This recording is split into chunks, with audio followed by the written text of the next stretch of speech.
Good afternoon, everyone. This is Queenie Clem with Queenie's Book Talk and Reviews, and I am your literary ambassador.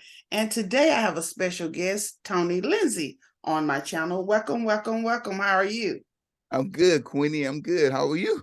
Fine. Now, please introduce yourself to the readers. Okay. Well, I'm Tony Lindsay. I've been writing a long time, my whole life. First published in 99, 2000 with a murder mystery. I also write in street lit. I also write psychological thrillers. So I write in different genres. And Chicago writer, born and raised. Love to write. Got a MFA. I actually didn't major in writing in English in school till graduate work. Undergraduate was in psychology. Um, had the ability or the opportunity to meet some great writers living in Chicago: Hakeem Madhubuti, Sterling Plum, Gwendolyn Brooks, a lot of people who are just good writers. So I've been fortunate in that aspect, and that's pretty much me. I write. I love to write. Working on a new book now, so I'm probably going to be kind of quiet on Facebook and stuff, just posting fun stuff, not book announcement stuff. This has been a busy year. Published 2 books this year. The newest one, One Dead Activist, really excited about that. And that's pretty much me. Okay. What attracted you to those different genres? Mystery, thriller? Toni Morrison once said, write the book you want to read. And I read in all those genres. So if there was something that I wanted to write about that was new, that wasn't written, I wrote it. So that put me in different genres. I don't always read just mysteries, or I don't always read just thrillers. I read street lit thrillers, nonfiction essays. Haven't wrote one of those yet, but I'm pretty sure I will. A nonfiction piece. Most of the stuff I've published has been fiction. Well, I've done book reviews for other writers that's gotten published, but as far as like a collection of essays, I haven't done that. But I'm pretty sure I will, because there's a lot of stuff that I want to talk about. So I'm pretty sure I'll write a collection of essays. But that's what did it. I read different genres, so I wrote in different genres. Okay. What do you think is the most important elements of good writing? Having something to say, right? Having a point that you want to express to someone else. I think that's important. And being able to say it so it's of interest, or that you could hold your readers to hear what you got to say.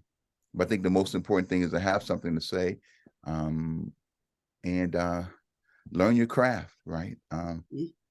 Everybody could write, but there's a craft to it that I think anybody could learn, but there's also some natural ability that's in there as well. Everybody could write a story, but everybody can't write a good story. Like I could sing in the shower, but I would never sing publicly, but I'll be jamming in the shower, but that's, I haven't been skilled or taught to sing. And well, I did used to sing in a church choir, but I think they were, being nice, more so than wasn't my skill base. I was just, had my voice was a little deep, so I could blend in with others. Writing is a alone and solitary experience. There's no choir in writing, although you do have editors that come in later to help you out, but it is a craft, and I think it can be learned. But I think part of it is what you're born. You do have some born intrinsic values as a good writer. What is your writing process like? On a good day, when I get up, this is the first thing that I do. Well, other than body maintenance stuff, but I on a good day, that's how I start my day writing. Generally, if I cannot get like 2 or 3 hours in the morning, I've done pretty good. But on most days, I end up writing after work, or sometimes a little bit in the morning, sometimes a little bit throughout the day. I have an iPad that I'm starting to write on now too, which I didn't have before. So that is giving me a little bit more time. The process itself is I think about what I have to say and how do I want to present it. Like the piece I'm writing now, you know, it is about both forms or several forms of belief. So I have laid it out and I put it in a murder mystery format. So once I've got the format of how the piece is going to be and how I can say what I want to say, then I start writing. But that changes. That's really fluid, right? It'll start out, yeah, I'm going to do it like this. But then when I start writing or thinking about it, like, nah, I think it'll work better this way. So my process is very fluid, but it definitely starts with a point, a theme, something that I want to say or something that I want to comment on, and how it goes through. I do use an outline, but the outline changes, with ideas when different ideas come to pop up. So the process itself begins with a theme or a message, and then I lay it out, and then I change it throughout. But I'm always building up to something, to a climax, and the climax along with the message. So those are the things that I try to have in each piece. Okay. What inspired you to start writing? Um, hmm. I always wrote, right? I was always writing a short story, or my mother said I had a talent for telling stories. That was her way of commenting on my deviations from the truth as far as my behavior. Um, um, so I always wrote, and I always wanted to write something that somebody else wanted to read. But what confirmed it for me was meeting Gwendolyn Brooks as a kid, right? She used to come to our school. Her daughter taught at our school, and she would come to our school and she would talk to us. And I think she told us all we were writers. I believed her, so Yeah. but I always wrote, I always told stories. Okay. Now let's talk about your latest book, One Dead Activist, the David Price Mystery. Now tell us a little about that, or give us a brief synopsis. Okay. It is the story of an activist who has been protesting against police shootings. He gets murdered and he's shot down in public. David Price is there. He had been called to protect him. So he was there trying to see if he was going to work because David Price is a bodyguard, and he was going there to see if he was actually going to protect him, and he gets murdered. He gets shot down. And that's the mystery, who did it. The story is about a lot more. It's definitely about police shootings, but it's about David's life. His wife is trying to get back involved with him. It's about police corruption. It's about the political cover-ups that are involved in these shootings that are happening across the country. It is about David recognizing that his marriage, his past marriage, and his emotions for his ex-wife, his emotions for other Black people within the city, and his love of the city. I'm hoping that all that comes out in the piece. That's what I was trying to show with the book. How did you develop the plot? This definitely came from the sad history of people being shot in the city. I wanted to comment on it, but I wanted to show how it isn't, how the occurrence, how once the events occur, there's other things that happen. And that's what I wanted to bring out in the book. Okay, so this happened. What happened because of it? And I wanted to show the community responses, but I also wanted to show how the powers that be attempt to manipulate the situation. So that's how this plot came about. I wanted to show that process, but I also wanted to return to a David Price story. So I had a couple of goals in mind with this one. I wanted to write another David Price book, but I also wanted to speak to police shootings. And I think I did pretty good on this one. Now tell us about the characters in the story. Who are the characters? You got David. His dog died, so he's got a new dog, which is the character, Regina, and you meet David's adult son, In previous novels, you've seen his the son as a child. You meet his adult son. You see his life with Ricky Brown, how things have changed, how things are developed. Because again, this is the fourth installment in the series. So there's a lot of life going on that has happened in between books. So you get caught up with David a little bit. You get you re-meet Ricky, Regina. Again, he doesn't have the Dobermans anymore. He's got a new Johnson's pit bull terrier, so it's a big dog. You see how he got the dog. You see him living in Chicago in 2018. You know, so it's not quite modern day, but it's pretty close to modern day. And you get to cruise through Chicago a little bit too, you know. So okay. Can you share a snippet from this novel? Sure. I'll start with page 1. Is that okay? Yes. Okay. It was a summer 2018. It was a clear blue sky day, and the temperature was in the low 80s with a northern breeze. It was a perfect day for sitting on the front porch, but Ricky Brown and I weren't sitting on the porch steps. Instead, we were standing in front of Chicago police headquarters with about 30 other people. There was a line of about 20 armed police officers behind our protesting group, and there were 10 more officers to our left and another 10 to our right. They had formed a horseshoe around our group. 5 minutes earlier, it was only us, the protesters. The police presence was sudden, and the officers in blue didn't make anyone in our group feel safe. But the news media was there, and some people in our group had their camera phones. If the police had tried anything, they would have been recorded. I chambered around in my Beretta 380 before I got out of the car, and I said a prayer when I saw the police lining up. That was all I could do. I blew out a long breath and returned my attention to the young man standing on the blue milk crate in the doorway of police headquarters.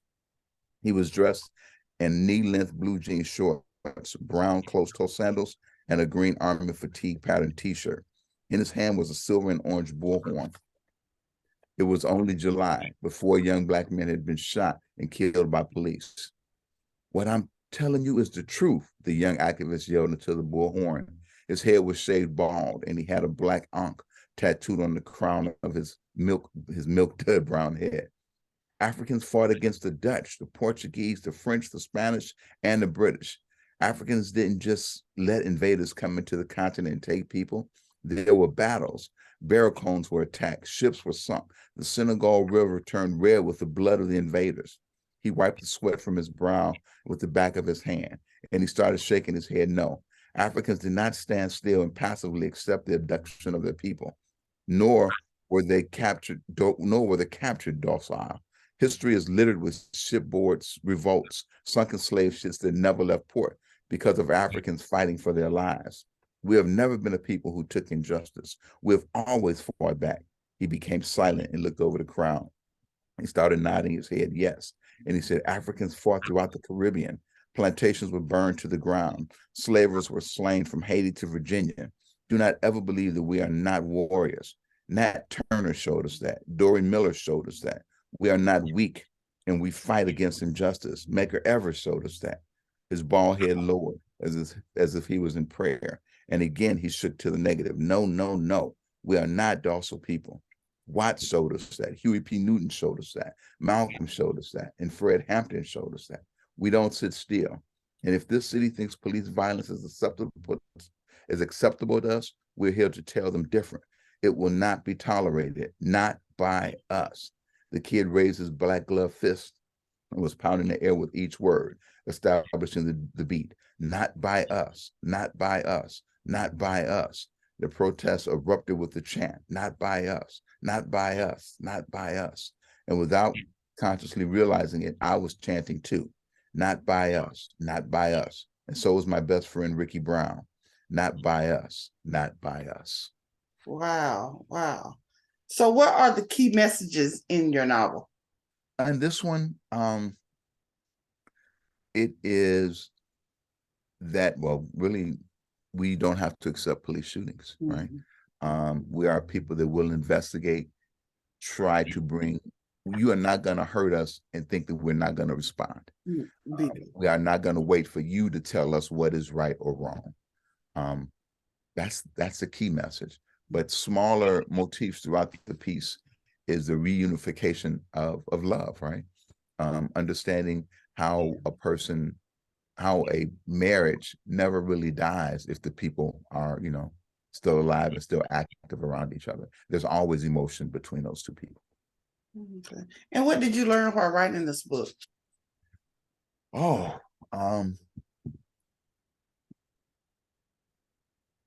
I learned that I have to be conscientious and not put too much of where I am, right? What I'm thinking about at the time. I can't persuade a person to believe what I believe. From this novel, all I can show you is what I believe. And if you can take from that and gather and possibly use some of what I believe to affect what you believe, then I'm happy. When I first writing it, I wanted everybody to be, mad, but that's not my job as a writer, right? I could tell you what my anger, or I can show you what my anger is. And if you get angry behind that, or if you decided you want to comment on that from what I've written, then my job is done. Right. So that's I've learned that I don't need to be heavy-handed in trying to get someone to agree with me. So what do you want readers to take away from your book? I want them to know that not by us, right? I want them to know that we do not have to accept this, that there's things that we could do, right? We don't, if we know of an incident being swept under the rug, if we talk about it, make it verbal, write books about it, then there'll be less sweeping under the rug. So that's basically it. Not by us, not as much accepting of injustice. And I wanted to show that we have not been a people that accept injustice. Right, right. What do you find is the hardest part of writing for you? Of the actual writing process, not the putting of the hardest part of writing, I would think, would be always finding the time to do it. I'm not in a position where there's nothing else that occupies my day other than writing. There's a lot of stuff that I have to do throughout the day. So when I am fortunate enough, like right now, this Christmas break has been great time because I'm not working, and so my writing it's been a very fruitful vacation time. So that's the hardest part, finding the time to give to the art. But so a lot of writers that they're full-time writers, which I do write full-time, but I don't have the wherewithal not to do the other things. I have to do the other things as well. So I would say that's it, allotting time for the craft. Okay. Okay. Tell us about your publishing journey. Okay. It's funny because the first press I sent stuff to was here in Chicago called Third World Press. And this is an interesting story. I sent a handwritten manuscript to them. And maybe 5 years later, not quite 5, maybe 3 or 4 years later, I met Bennett Johnson. And we were sitting on a panel, because this was after One Dead Preacher was first published by a different press. And he looked at me and he started laughing. And he remembered the handwritten manuscript. And his reply sent me a note saying, invest in a word processor. And we talked about it, and it was funny, and they ended up publishing my thesis. It was Three Married, no, it was Pieces of the Whole. And they published that collection of short stories. So my journey actually started with Black Words, which was Kwame Alexander's press. He was in Arlington, Virginia, but I met him at Chicago State.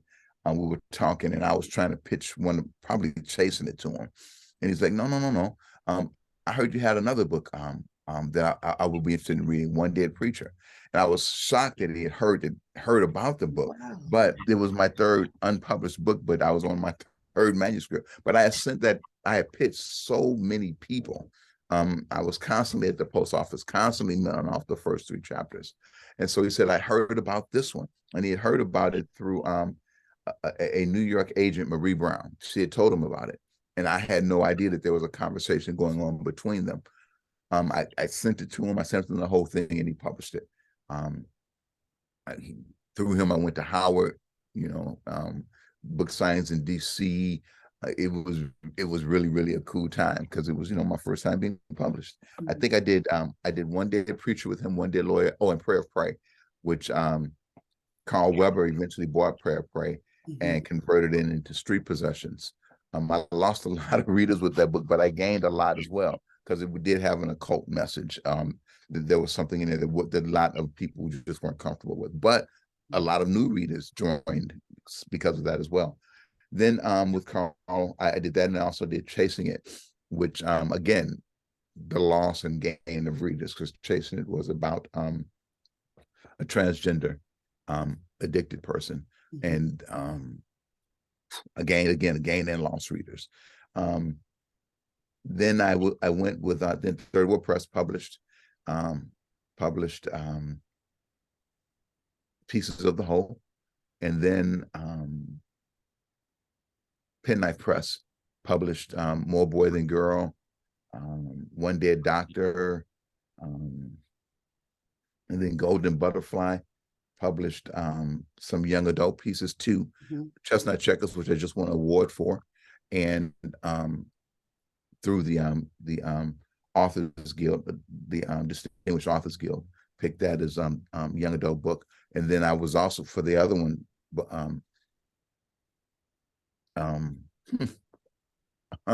the other teen collection of short stories, Almost Grown, also published by Butterfly Press, was nominated this year for an award as well. So both of those pieces, and so there was now there's One Day Activist, which is the fourth in the series, and this is also published by Penknife Press. I self-published Three Married Women and Her. There's an interesting story with that one. That was the excerpt from that book came from Mama's Girl, which was published by Urban Books, and they edited out a portion of it, and that portion was kind of close to me. So I actually took that portion they edited out and developed Three Married Women and Her. And that's pretty much my journey. And I self-published the 20th anniversary edition of One Dead Preacher. I've self-published when I could find, when publishers didn't want to publish those other books. And I self-published Three Married Women and Her because I really wanted the book to get out there, right? And I didn't really feel like waiting for going through the process of trying to find a publisher for it. The same thing with the 20th anniversary edition of One Day Preacher. That was important to me.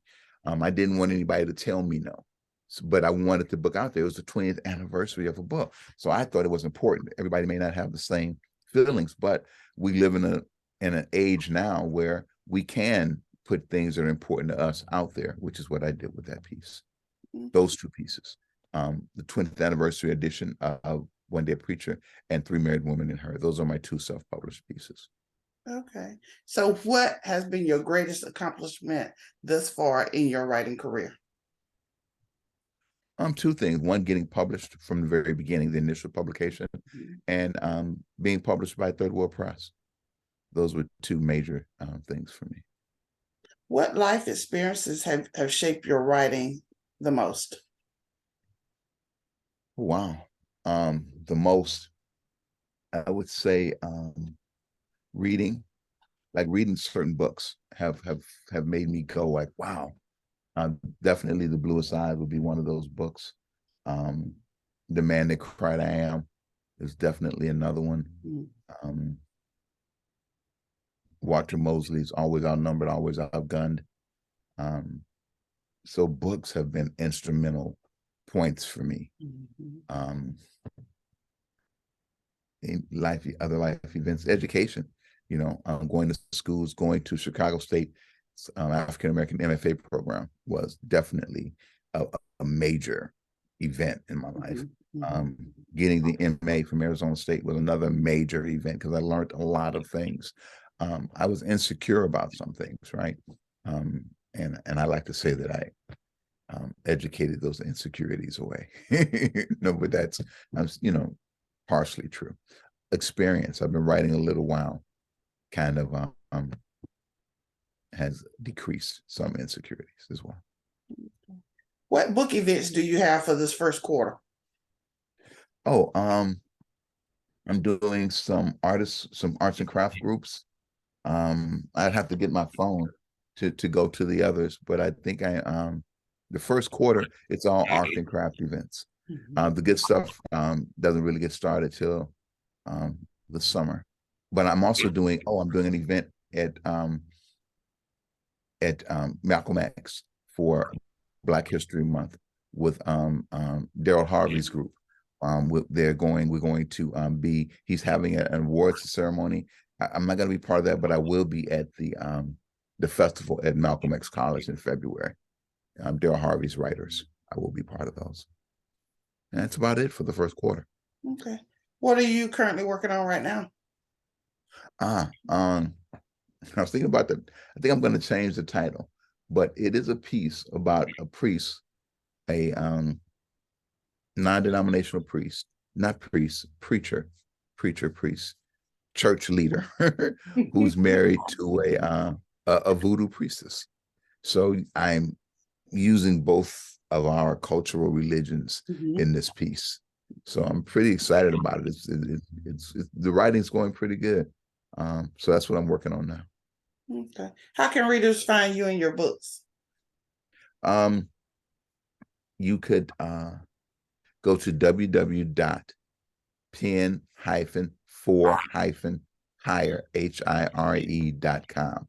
That's www.pen-4-hire.com, pen4hire.com. I'm also on Facebook. You can, and that's two good ways you can reach me. If you want to send me an email, I'm at writing, writing.night@gmail.com, writing.night@gmail.com, and night with an N, not, the other one. Okay. And that's me. Is there anything else you would like to add before we close? Read me. Yeah, read me. Tony, Lindsay. And this is the newest book, One Dead Activist. Go to Facebook. You can click on the link. I'm right there, and it'll take you straight to Amazon. Thanks a lot. Thank you for coming in today. I really appreciate it. Thank you, Queenie. Talk to you soon. All right. This is Queenie Clem with Queenie's Book Talk and Reviews. Happy reading. Bye, y'all.